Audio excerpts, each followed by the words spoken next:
Hi. Did I film 3 videos in one day? Yes. Yes, I did. Not that I thought this look was good enough to be seen 3 times. Hold, please. Sorry, I have to let my dogs in and out of this room. So, I'm going to do another video. I know that I've already done 2 today, and I'm really impressed with myself for that, but I'm actually going to do 1 more. Hold on, there's a lipstick that I really want to put on for the day. Is it this one that I like? That's just a little, like a gloss? Yeah.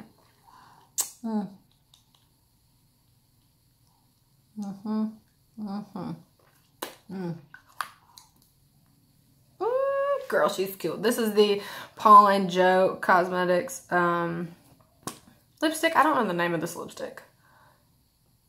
Lipstick. Oh, it just says Paul and Joe lipstick in 103. And it comes in this really cute little kitty cat lipstick holder. And I love it so much, which is very fitting for today because finally, we're going to be doing our basic cat ownership 101, my dudes and my dudettes. Okay, so as you guys know, I have 2 cats. 2.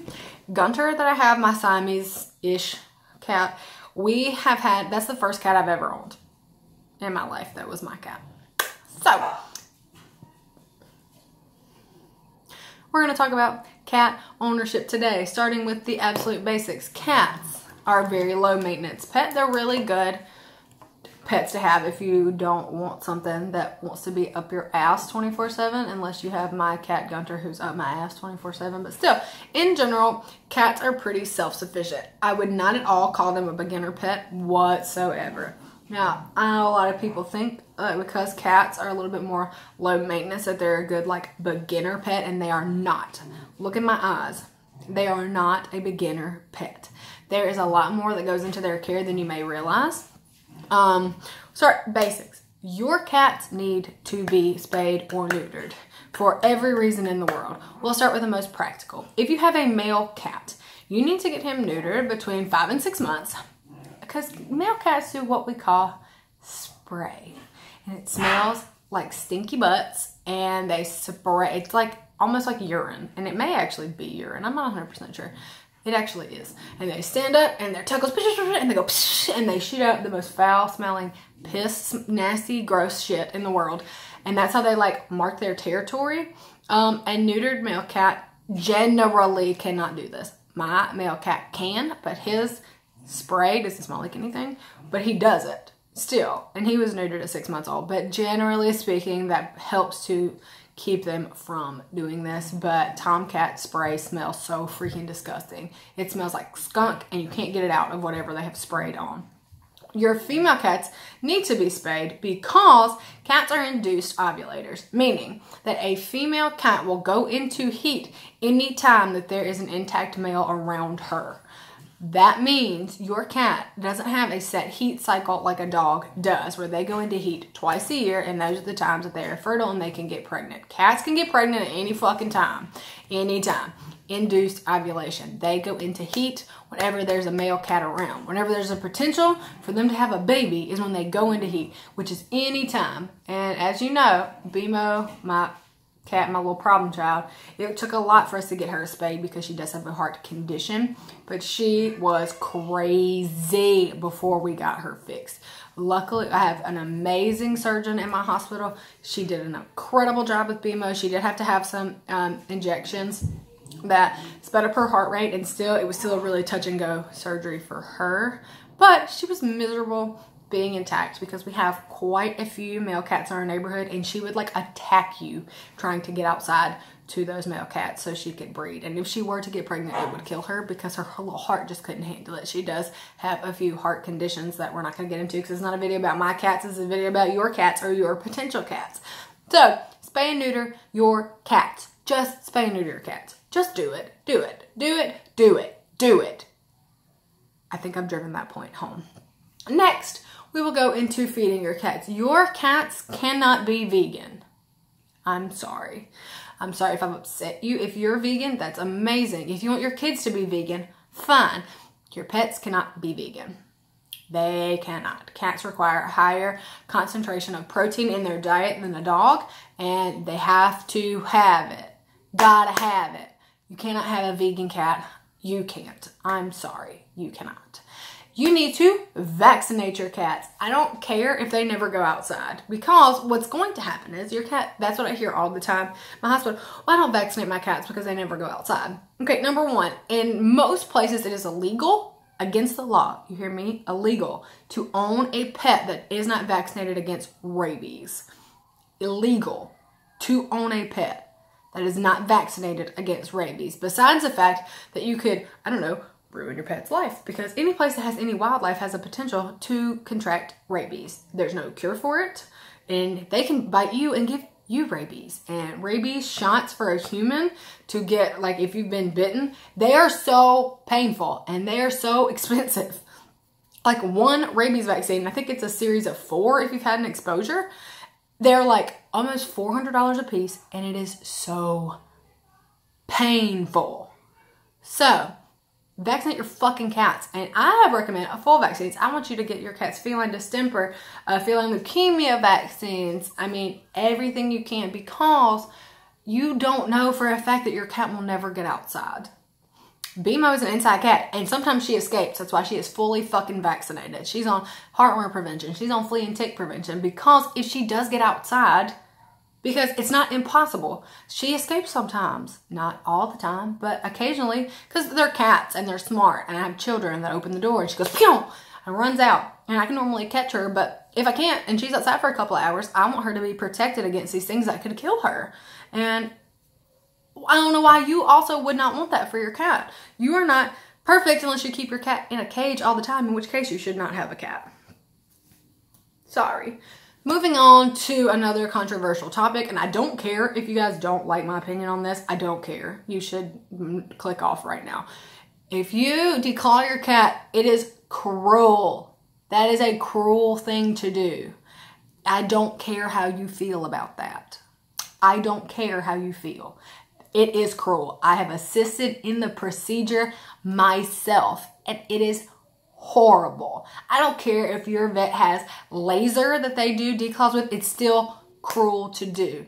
Doing that to a cat is literally removing a digit of their finger. That would be like if your mom, because you were being annoying, took you to the doctor and had the first digit of all your fingers removed.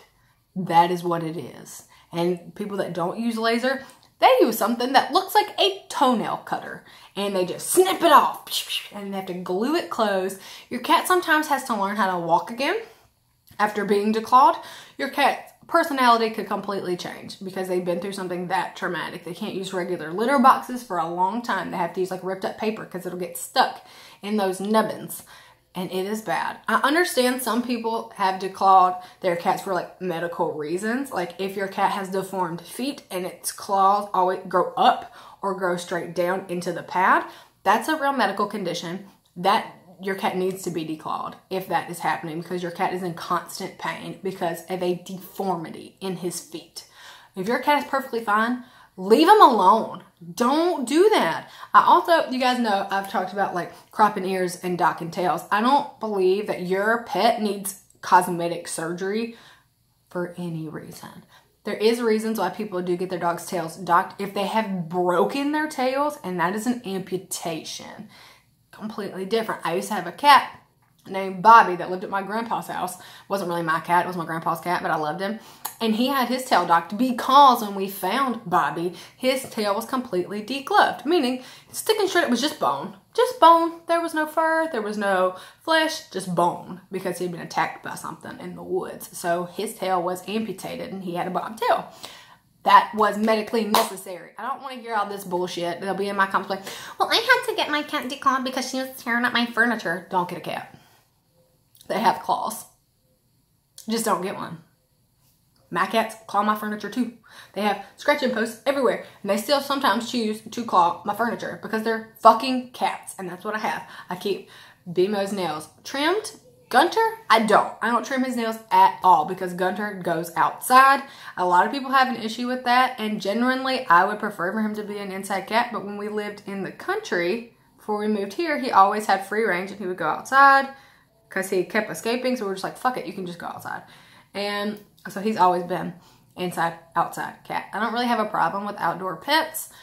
Cats as long as you don't keep them strictly outside, unless you're one of those people that feed strays, which is different, because that's not your cat. That's a stray cat that you feed. My cat goes inside and outside. I don't think any pet should be outside all the time, but I feel like cats are a little bit more equipped because they're a lot more self-sufficient than a dog. But I still don't believe they should stay outside all the time. Like, my cat comes inside. He stays outside a lot of the times because he only really likes me, and if I'm not home, he doesn't really want to be in the house. But I don't think anybody should have a strictly outside pet whatsoever. That, I'm not going to like judge you and hate you forever for that, but you know, that's just my opinion. That's just my opinion. So yeah, cat ownership. Now, there's a lot of conditions that cats can have, and if you never take your cat to the vet because he's just an inside cat, you'll never know that he has feline lower urinary tract disease, which is very common in male cats. Do you know why? Because when you neuter them, they can get something what we call being blocked, which is a urethra obstruction, and they can't pee, and that is really scary. But that is a very real possibility with male cats. It just happens to them. I personally don't know all the reasons why it does happen, but I know it's neutered male cats and they get urinary obstructions and then they cannot pee, and that is an emergency because they will die. So that's a very expensive surgery, and you know, if your cat has ever been blocked, it has a higher chance of becoming reblocked, and that's just something you have to live your life with. And I have a neutered male cat, so I'm constantly watching him to see like if he's urinating and if it's normal, or if he looks like he's peeing a lot and nothing's coming out. And I get him checked all the time because I'm a freak and I freak out. But I would rather be one of those people that freaks out about their cat all the time than be one of those people that my cat dies and I just didn't realize that it was because he had a urinary obstruction and he couldn't pee. That's just the truth. And it annoys me so much with people acting like cats are just like whatever. There's like, yeah, I have cats, but they're fine. I don't take them to the vet. They eat $2 fancy. I feed them cat treats as a diet, and I'm just like, why do you have a cat? Like, I don't understand. They're still a living, breathing creature that looks to you to help them survive. They can be self-sufficient because there are such things as feral cats that never come in contact with humans at all, and they do exactly perfectly fine. But if you're gonna take one into your home and own it, I don't understand why you wouldn't take care of it. Like, I don't understand that at all. And I have a lot of opposition. People are like, well, I can't afford it. Well, then you can't afford a cat. You can't afford a cat. They're expensive. Just like dogs. They're expensive. If you can't afford to take care of them, don't have it. You're not helping them at all if you can't afford to take care of them properly. Sorry. You can't afford a cat. I'm sorry if you guys get mad at me for this video. I usually don't get a whole lot of, hey guys, opposition when I start talking about pet care because it's very basic stuff. Basic pet care 101. And that's, I guess. Oh, sorry. Babies.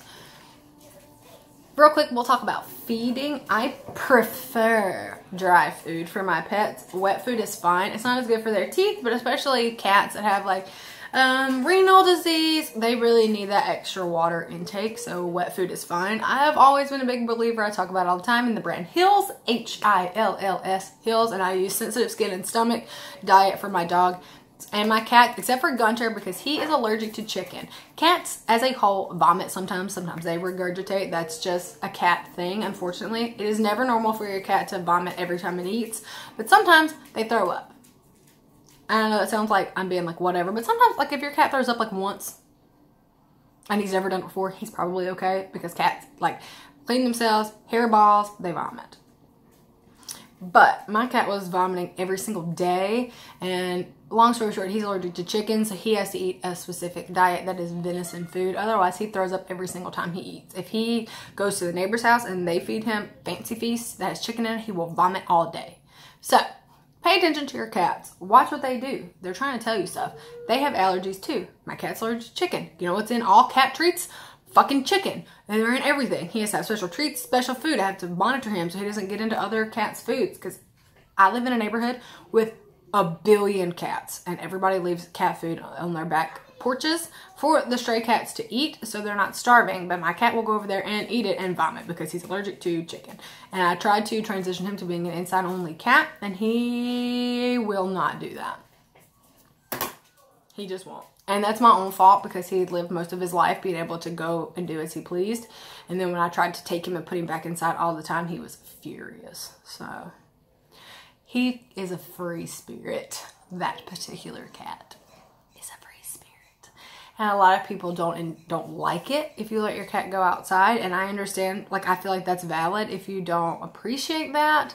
And you say, no, well, like, you're just going to make them, you know, they're more susceptible to getting hurt. And yes, they are more susceptible to being hit by a car. 100%. I agree with you. I don't disagree with any of those things. But for my particular one cat, Gunter, he goes outside and he always has. So, you guys, I think that's pretty much it. I think I've covered all just the basic care of your cat. Oh, your cat litter matters. Because if you get some crazy cat litter or all the additives and stuff you can put in there to make your litter box not stink, they can cause urinary tract infections on your cat. And I've had that happen to my cats because I bought some Arm & Hammer like litter additive that's supposed to be like baking soda that it like absorbs the smell of urine, and it's got like a Febreze type scent, and I put it in my cat's litter box and they both got urinary tract infections. So my bad. Like, I was like, oops. But it's trial and error. Your cats can be different than my cats. I'm not saying everything that you're doing is terrible. I use Tidy Cat's litter, and I always have. I use Tidy Cat's with Febreze because that works fine for my particular cats. Your cats may be sensitive to anything with added fragrance. My cats are sensitive to that particular one. In general, we've always used the Tidy Cat's with Febreze multi-cat, and I use the slide. I don't use the scoopable because I don't scoop the litter box. I just pour it out because I have 2 cats in one litter box because they both use it. Generally speaking, you should have a litter box per cat that you have because they are less likely to pee on your stuff and more likely to use the litter box. My particular cats, that didn't work for because my baby cat pees in everybody's litter box. So it didn't work for them personally, but in general, it's best to have 1 litter box per cat. Anyway, you guys, if you had any questions, if I missed something that you guys wanted to hear, this is my 3rd video today that I have filmed, so I'm possibly going to miss a couple of things because I'm trying to pump out more videos for you guys because I know I've been slacking a lot on this channel, and I'm trying not to. So if I pre-film, I'll have something to post, and then it won't feel like it's been so long since you guys have heard from me. Anyway, I love you guys so much. I will post all my social medias in the description box. If you want to follow me on Instagram, you can follow me at grungexglitterx, and you can follow me on Snapchat and Twitter at grungexglitter, and you can follow me on Facebook at grungeandglitter-kp. If you have any questions or anything I missed, leave it in the comments below, and I will see you later. Okay, bye. Bye, bye, bye, bye, bye, bye, bye, bye.